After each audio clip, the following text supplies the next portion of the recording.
Eu sou Samuel Valério. Gostaria de fazer algumas colocações a respeito de um vídeo de Vitor Azevedo que está circulando muito, sobretudo nos grupos de WhatsApp, entre os jovens das igrejas, trazendo alguns esclarecimentos. Vitor afirma que a Bíblia, que o nome Bíblia, na verdade, significa biblioteca. E de cara ele já comete um erro, porque o nome Bíblia, que vem do grego biblion, significa livro e não biblioteca. Então aqui uma primeira correção. Depois ele afirma que a Bíblia tem tomado uma autoridade que não lhe cabe, transformando-se em uma pessoa da Trindade ou em até Deus. Na verdade, a Bíblia tem uma outra função. A Bíblia é a palavra de Deus. Ela nos revela quem Deus é. Ela contém a revelação de Deus para a humanidade. O cânon, que significa padrão, norma para julgar e avaliar todas as coisas, ele foi desenvolvido e formado durante mais de 200 anos. Isso se inicia no ano de 170, que é a lista mais antiga que nós temos, que foi compilado por Mileto, bispo de Sardes. E o cânon do Novo Testamento, conforme nós possuímos hoje, ele foi reconhecido oficialmente no terceiro concílio de Cartago, em 397 d.C. e pela Igreja Oriental em 500 d.C. E quais são os critérios para a canonicidade de uma literatura canônica? Primeiro, a apostolicidade. Deve haver autoridade apostólica. Então, muitos textos, sobretudo do Novo Testamento, têm autoridade apostólica. Depois, a universalidade também, como uma outra forma de uso que foi utilizada pelos povos e pelas igrejas do passado. Então é utilizado como uma norma para a canonicidade de um texto. Assim também o uso da igreja, como acabo de dizer, a capacidade de sobrevivência desse texto, textos muito antigos que foram preservados e assim estão também entre os livros da Bíblia. A autoridade, a antiguidade e a autoria e a autenticidade são as qualidades dinâmicas que precisam haver para que os textos possam ser escolhidos para conterem dentro da Bíblia. Então, existem outros textos, sobretudo do Antigo Testamento, que nós, cristãos evangélicos, não contamos com eles na Bíblia, porque entendemos serem livros apócrifos. Não que não haja importância nesses livros, mas não trata-se de livros canônicos no sentido que colocamos agora. Então, ainda que na Bíblia católica exista esses livros, nós, cristãos evangélicos, assumimos o Antigo Testamento assim como é na Torá judaica e na Bíblia judaica, que contém o Antigo Testamento assim como nós contemos. Então, essa é a grande diferença. Agora, existem outros livros que também foram utilizados e surgiram no tempo do Novo Testamento, que também não foram canonizados. Existem vários apocalipses, por exemplo, existem outros evangelhos, existem várias outras coisas que não estão na Bíblia, mas isso é uma outra questão que não nos cabe colocar aqui, apontar aqui. Então, como eu disse, a Bíblia é a palavra de Deus revelada. Deus nos fala hoje através da sua palavra. Se você ler Hebreus lá no capítulo 1, o autor vai dizer que hoje Deus nos fala através do Filho, e o Filho está revelado na palavra. Deus não vai negar a si mesmo e não vai falar de uma outra forma diferente ou superior ou de uma forma paralela daquilo da qual ele já tem se utilizado. Deus falará da mesma forma, porque Deus Nele não há sombra de variação. Então, Deus não fala de formas distintas. Deus fala da mesma forma sempre. Não se entende que tudo na Bíblia está no mesmo parâmetro, como Vitor afirma. Se entende que a Bíblia tem autoridade como palavra de Deus, e essa autoridade precisa ser preservada. Agora, para que nós entendamos o Antigo Testamento, por exemplo, nós precisamos transpor o Novo Testamento para lá. Por quê? Porque o Antigo Testamento, ele é repleto de simbologias e na sua grande maioria apontam para Cristo, na sua grande maioria apontam para o Messias, na sua grande maioria apontam para a vida, ministério e função sacerdotal, de rei e entre outras coisas, sempre apontam para Jesus. Um exemplo básico disso é, por exemplo, o episódio onde lá no livro de Gênesis aparece Melquisedeque e recebe o dízimo de Abraão. A Bíblia fala que Melquisedeque era rei de Salém e sacerdote do Deus Altíssimo. Mas não nos fala da sua genealogia, não fala de onde ele surge e de onde ele vem, apenas cita a sua cidade.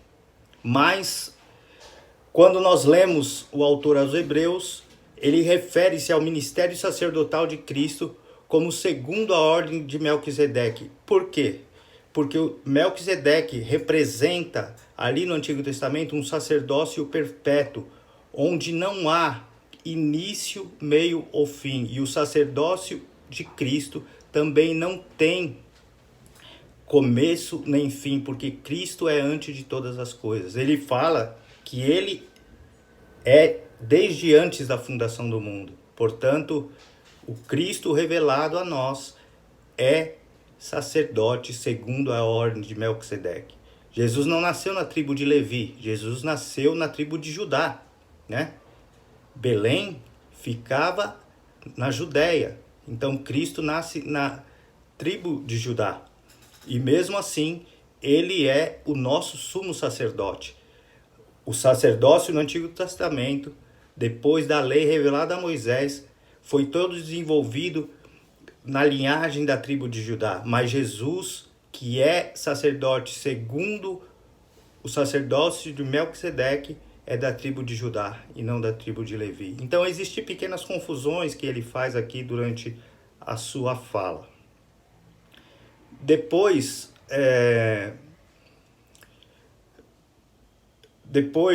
outra coisa que ele diz, que Jesus é uma porta para a entrada na igreja, e depois que a igreja pega a Bíblia e coloca na mão do novo fiel e fala, olha, cumpra o que está aqui. Jesus não é apenas a porta,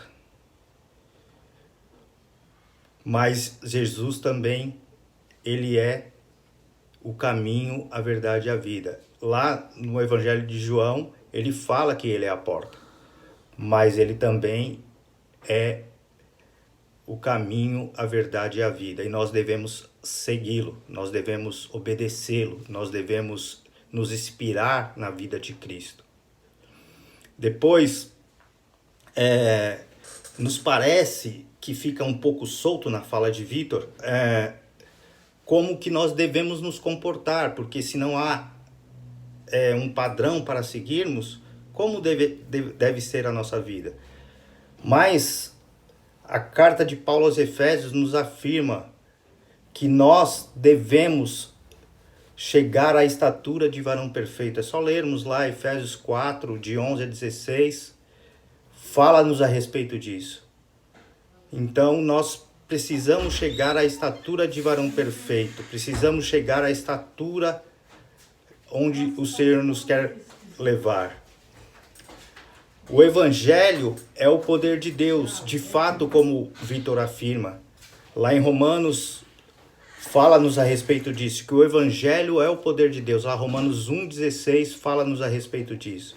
Mas também fala-nos que a Escritura é inspirada. 2 Timóteo 3, 16 e 17 fala-nos que toda a Escritura é inspirada. Portanto, se a Escritura em si não é o Evangelho, a Escritura nos revela o Evangelho de Cristo. A Escritura nos revela as verdades de Deus para nós nos dias de hoje. Outra coisa é que nós precisamos sempre levar em consideração quando nós nos referimos ao Antigo Testamento, é que nós precisamos, como eu disse anteriormente, levar o Novo Testamento, transpor o Novo Testamento, colocar o Novo Testamento por cima do Antigo, para que nós possamos relê-lo, para que nós possamos afirmar, para que o Novo Testamento traga luz sobre aquilo que está no Antigo Testamento. Lembrando que nós estamos diante de uma nova aliança, né? Hebreus, no capítulo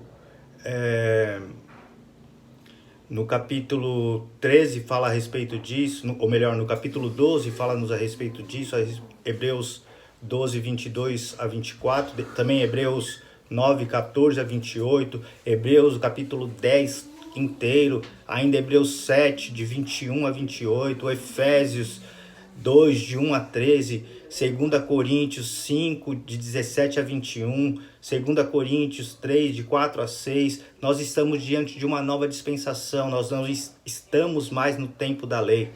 A Bíblia fala lá em Romanos 10, 4, que o fim da lei é Cristo, para a justiça de todo o que crê. Então, se você crê em Jesus, se você crê em Cristo como seu único e suficiente Salvador, a lei não tem efeito sobre você. Você vive no tempo da graça, na dispensação da graça. Vitor também fala que a Bíblia nos ensina, em alguns momentos, fala-nos a respeito de dar ou não dar dízimo. Mas eu gostaria de afirmar aqui para vocês apenas os versículos onde a Bíblia nos afirma a fazer esse ato de obediência. Malaquias 3,10, um texto clássico a respeito do dízimo. Provérbios 3,9 e também 2 Coríntios 9, de 6 a 8, onde o apóstolo Paulo nos ensina a respeito disso. Vitor também fala a respeito de nós perdoarmos e às vezes apedrejarmos. Como eu disse anteriormente, se nós vivemos agora no tempo da graça, nós não temos que cumprir os preceitos da lei, mas temos que cumprir os preceitos da graça, aquilo que Jesus nos ensinou. E Jesus nos ensina, entre outras coisas, a perdoarmos 70 vezes 7. Mateus 18, 21 a 35, Mateus 6, 14, 15. Então existem várias falas equivocadas de Vitor no seu vídeo.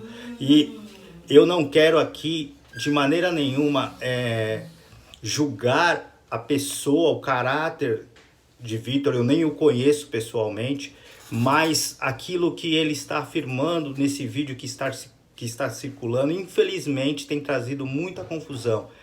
E o nosso vídeo deseja apenas pautar essas pequenas coisas para que a gente não caia em confusão, tá bom? Então, se esse vídeo chegar ao conhecimento do Vitor, eu quero desde já me desculpar, porque não quero ofendê-lo em seu caráter, quero apenas pautar a minha fala no que a Bíblia nos fala e no que a teologia nos ensina. Nem toda teologia é boa, mas na sua grande maioria o é. Então, que nós nos pautemos e fiquemos firmados, sobretudo na palavra, no Evangelho, para que a gente possa realmente conhecer a vontade de Deus para nós. Muito obrigado.